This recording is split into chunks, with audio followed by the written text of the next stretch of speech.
Indonesia has confirmed it has reached a trade agreement with the United States following what officials described as an extraordinary struggle. During negotiations, the deals finalized after a call between U.S. President Donald Trump and Indonesian President Prabowo Subianto lowers proposed U.S. tariffs on Indonesian goods to 19%, down from the initially threatened 32%. President Trump announced the agreement on Tuesday, calling it one of the several key trade pacts his administration aims to finalize before an August 1st deadline. Indonesian officials praised the outcome, with presidential spokesperson Hassan Nasbi crediting the nation's negotiating team, led by the coordinating minister for economic affairs, for securing favorable terms. On his official Instagram account, President Prabowo described the conversations with Trump as very good and said both sides agreed to bring trade relations into what he called a new era. Here's what the Indonesian president's spokesperson had to say. Ini kemajuan yang juga tidak bisa dibilang kemajuan yang kecil. Tidak bisa juga dibilang sebuah keberhasilan yang kecil. Ini melalui perjuangan yang luar biasa dari tim negosiasi kita yang dipimpin oleh Menko Perekonomian. Ini merupakan negosiasi yang juga luar biasa yang dilakukan oleh presiden kita secara langsung dengan Presiden Donald Trump, dan ini titik temu antara pemerintah kita dengan pemerintah. Meanwhile, some Indonesians are voicing concerns over the newly announced trade agreement with the United States. According to reports, critics have said that the deal feels one-sided with no matching tariffs on U.S. goods. Let's take a look at what they had to say. Kita ke sana dikenakan 19%, pihak dari sana mintanya 0%. Itu kurang fair juga sih, itu aja. Now we're joined by Peter Cordillo. He's a chief market economist at Spartan Capital Securities, joining us live from New York. Thank you, Peter, for joining us today. Good to see you. How significant is the new U.S.-Indonesia trade agreement on shaping broader economic relations between Southeast Asia and the United States? Well, I think it's significant, and it's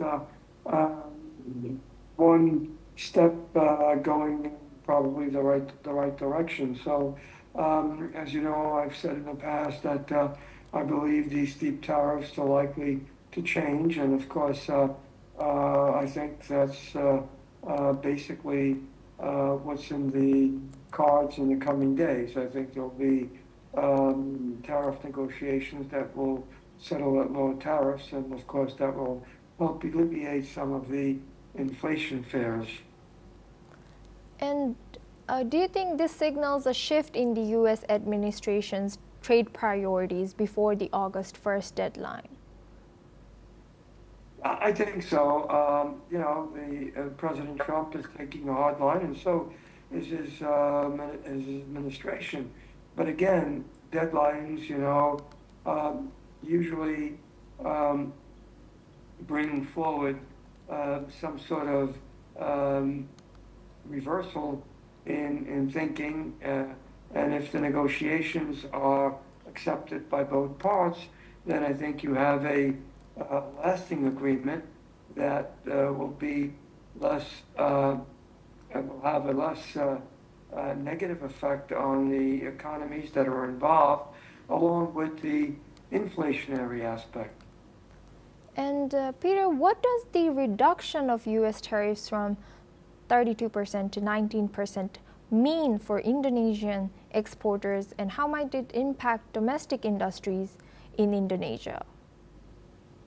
Well, it's going to impact, there's no question about it, but it all depends. And again, any change in any reversal in the